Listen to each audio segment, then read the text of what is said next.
Eric Wimmer here with Wasatch Heat Cable.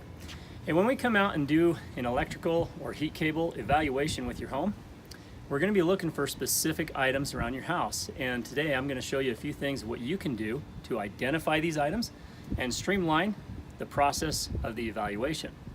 So come with me and I'll show you a few things. Eave and soffit outlets are one of the first electrical items we are looking for. They create for convenient locations that we can tap into power, whether it's a plug-in or if we want to modify it in any way to convert to a 240 volt circuit.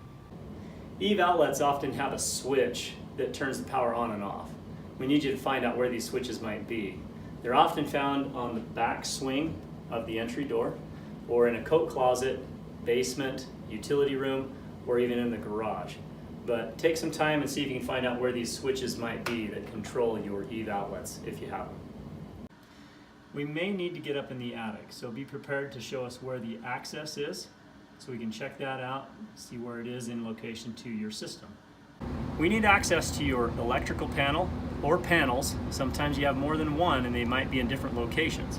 But we need easy access so that we can open the door, view the information in the panel along with the brand, size of breakers, and what might be available for extra space.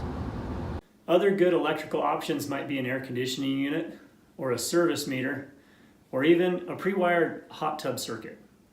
Identifying these items and any others you feel might be viable during our estimate will help us to know what is the best source of power to use to run your heat tape system.